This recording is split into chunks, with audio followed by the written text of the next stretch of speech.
नमस्कार, आप देख रहे हैं सत्य हिंदी। मैं निकिता आपके साथ। एक नजर डालते हैं अब तक की सुर्खियों पर। दिल्ली दंगा साजिश मामले में अभियुक्त शर्जील इमाम ने सुप्रीम कोर्ट का दरवाजा खटखटाया है। इससे पहले दिल्ली हाई कोर्ट ने उन्हें जमानत देने से इनकार कर दिया था। यह मामला 2020 में नागरिकता संशोधन कानून यानी CAA और राष्ट्रीय नागरिक रजिस्टर यानी NRC के खिलाफ हुए विरोध प्रदर्शनों के दौरान उत्तर पूर्वी दिल्ली में भड़की हिंसा से जुड़ा है। इमाम पर आरोप है कि उन्होंने हिंसा भड़काने में भूमिका निभाई। इस मामले में उमर खालिद और कुछ अन्य अभियुक्तों की जमानत याचिकाएं भी पहले खारिज हो चुकी हैं। अभियुक्तों का कहना है कि मुकदमा अब तक शुरू नहीं हुआ है और जिस धीमी गति से सुनवाई हो रही है उससे यह लंबे समय तक खिंच सकता है। उन्होंने पुलिस के सबूतों पर सवाल उठाते हुए कहा कि उन पर आतंकवाद का मामला नहीं बनता और वे सिर्फ शांतिपूर्ण विरोध कर रहे थे। वहीं अब यह मामला सुप्रीम कोर्ट में सुनवाई के लिए जाएगा। पंजाब में आई भीषण बाढ़ ने धान की फसलों को भारी नुकसान पहुंचाया है। अमृतसर के किसान हरजीत सिंह समेत हजारों किसानों की फसलें पानी में डूब गईं। किसानों ने इस सीजन में लाखों रुपए निवेश किए थे, लेकिन खेत घुटनों तक पानी में डूबे हैं और फसल पूरी तरह बर्बाद होने का खतरा है। प्रारंभिक अनुमान के अनुसार पंजाब में करीब 4 लाख हेक्टेयर धान की खेती बाढ़ से प्रभावित हुई है, जिनमें अमृतसर, तरन तारन, गुरदासपुर, फिरोजपुर और मानसा सबसे अधिक प्रभावित जिले हैं। कृषि अधिकारियों का कहना है कि यदि खेतों में एक हफ्ते से अधिक समय तक पानी भरा रहा तो पूरी पैदावार नष्ट हो सकती है। विशेषज्ञों ने चेताया है कि इससे धान की गुणवत्ता पर असर पड़ेगा और फफूंद संक्रमण का खतरा भी बढ़ जाएगा। केंद्र सरकार ने हालात का आकलन करने के लिए टीमें भेजी हैं और केंद्रीय कृषि मंत्री शिवराज सिंह चौहान ने कहा कि पंजाब के किसानों की मदद के लिए अल्पकालिक और दीर्घकालिक योजनाएं बनाई जाएंगी। वहीं किसान अब सरकार से गिरदावरी और मुआवजे की उम्मीद कर रहे हैं। कर्नाटक के कलबुर्गी जिले के अलंद विधानसभा क्षेत्र में 2023 चुनाव से पहले 5,994 वोटों को फर्जी तरीके से हटाने की कोशिश का मामला अभी भी अटका हुआ है। कांग्रेस ने आरोप लगाया था कि फॉर्म 7 के जरिए मतदाताओं के नाम बिना जानकारी हटाने की जालसाजी की गई। जांच में पता चला कि 6,018 आवेदनों में सिर्फ 24 असली थे और बाकी सभी फर्जी। हालांकि प्रभावित मतदाताओं के नाम अंततः नहीं हटे और वे चुनाव में वोट कर सके। यह मामला CID को सौंपा गया, लेकिन जांच रुक गई क्योंकि चुनाव आयोग ने जरूरी तकनीकी डेटा जैसे गंतव्य IP और पोर्ट की जानकारी साझा नहीं की।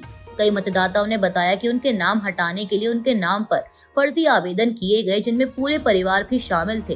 कांग्रेस नेता PR पाटिल ने कहा कि अगर समय पर मामला न उठाया जाता तो हजारों वोट खत्म हो जाते। वहीं अब जांच ठप होने से इस साजिश का सच सामने नहीं आ पा रहा है। चुनाव आयोग ने देशव्यापी विशेष गहन संशोधन यानी SIR की तैयारी शुरू कर दी है। 10 सितंबर को सभी राज्यों और केंद्र शासित प्रदेशों के मुख्य निर्वाचन अधिकारियों की बैठक बुलाई गई है, जिसमें SIR की तैयारियों की समीक्षा होगी। यह देश भर में SIR की दिशा में पहला कदम माना जा रहा है। चुनाव आयोग की बैठक में CEC ज्ञानेश गुप्ता, चुनाव आयुक्त सुखबीर सिंह संधू और विवेक जोशी शामिल होंगे। आयोग ने पहले ही SIR कराने की प्रतिबद्धता जताई थी और 1 जनवरी 2026 की कट ऑफ तिथि के साथ इसकी संभावना जताई जा रही है। 24 जून को आयोग ने देश के लिए SIR का आदेश जारी किया था, लेकिन शुरू में इसे सिर्फ बिहार में लागू किया गया क्योंकि वहां विधानसभा चुनाव होने हैं। इस बार SIR के तहत मतदाता सूची को नए सिरे से तैयार किया जाएगा। बिहार में सभी मौजूदा मतदाताओं को फॉर्म जमा करना था और 2003 के बाद जोड़े गए लोगों को 11 दस्तावेजों से पात्रता साबित करनी थी। बिहार में SIR आदेश को सुप्रीम कोर्ट में चुनौती दी गई है, लेकिन फिलहाल फैसला लंबित है। अंतिम मतदाता सूची 30 सितंबर को प्रकाशित की जानी है। ब्रिटेन की क्राउन प्रोसिक्यूशन सर्विस यानी CPS का एक प्रतिनिधि मंडल हाल ही में दिल्ली की तिहाड़ जेल का दौरा करके गया है। इस दौरे का मकसद जेल की स्थिति का आकलन करना था, ताकि विजय माल्या और नीरव मोदी जैसे हाई प्रोफाइल भगोड़ों के प्रत्यर्पण मामलों में भारत का पक्ष मजबूत हो सके। अधिकारियों के अनुसार CPS टीम तिहाड़ की सुविधाओं से काफी संतुष्ट रही और भारत ने आश्वासन दिया कि जरूरत पड़ने पर हाई प्रोफाइल कैदियों के लिए अंतर्राष्ट्रीय मानकों वाला विशेष एनक्लेव बनाया जाएगा। ब्रिटेन की अदालतों में पहले कई भगोड़ों ने तिहाड़ में सुरक्षा और उत्पीड़न को लेकर आपत्ति जताई थी, जिसकी वजह से कुछ प्रत्यर्पण खारिज हो चुके हैं। अब भारत ने साफ कहा है कि प्रत्यर्पित कैदियों के साथ किसी तरह का अमानवीय व्यवहार नहीं होगा।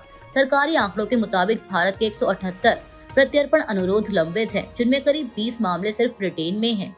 इलाहाबाद हाईकोर्ट में दायर एक याचिका में बीजेपी नेता विघ्नेश शिशिर ने दावा किया है कि राहुल गांधी ब्रिटेन की नागरिकता रखते हैं, इसलिए उनकी भारतीय नागरिकता रद्द होनी चाहिए। अब इसी मामले में ईडी ने शिशिर को समन भेजकर 9 सितंबर को पेश होने के लिए कहा है। ईडी यह जानना चाहती है कि राहुल गांधी की किसी विदेशी कंपनी या बैंक में अकाउंट है या नहीं और कहीं फॉरेन एक्सचेंज मैनेजमेंट एक्ट यानी फेमा का उल्लंघन तो नहीं हुआ। शिशिर का कहना है कि उन्होंने कोर्ट में ब्रिटिश सरकार और अन्य देशों से मिले दस्तावेज जमा किए हैं जिनसे राहुल गांधी की नागरिकता का दावा किया जा रहा है। उन्होंने यह भी बताया कि गृह मंत्रालय ने इस मामले पर उन्हें नोटिस भेजा था। शिशिर का कहना है कि भारत में दोहरी नागरिकता मान्य नहीं है, इसलिए राहुल गांधी को न वोट देने का अधिकार होना चाहिए और न ही चुनाव लड़ने का। कांग्रेस नेता राहुल गांधी हाल ही में बिहार में तेजस्वी यादव के साथ वोटर अधिकार यात्रा पूरी करने के बाद मलेशिया के लंकावी में छुट्टियां मनाने पहुंचे हैं। उनकी यह विदेश यात्रा बीजेपी के निशाने पर आ गई है। भाजपा आईटी सेल के प्रमुख अमित मालविया ने सोशल मीडिया पर राहुल की तस्वीर साझा कर तंज कसते हुए लिखा कि बिहार की धूल और राजनीति की गर्मी झेली नहीं गई, इसलिए छुट्टी पर भागना पड़ा, या यह कोई गुप्त बैठक है। मालविया ने लिखा कि जब देश असली मुद्दों से जूझ रहा है तब राहुल गांधी छुट्टियां मनाने की कला को और परफेक्ट कर रहे हैं। बता दें कि यह यात्रा 1 सितंबर को खत्म हुई थी, जिसमें राहुल और तेजस्वी ने 2 हफ्तों में करीब 1300 किलोमीटर की दूरी तय कर 25 जिलों और 110 विधानसभा क्षेत्रों को कवर किया। भाजपा का आरोप है कि राहुल गांधी की विदेश यात्राएं अक्सर गुप्त रहती हैं और यह राष्ट्रीय सुरक्षा से जुड़े गंभीर सवाल खड़े करती हैं।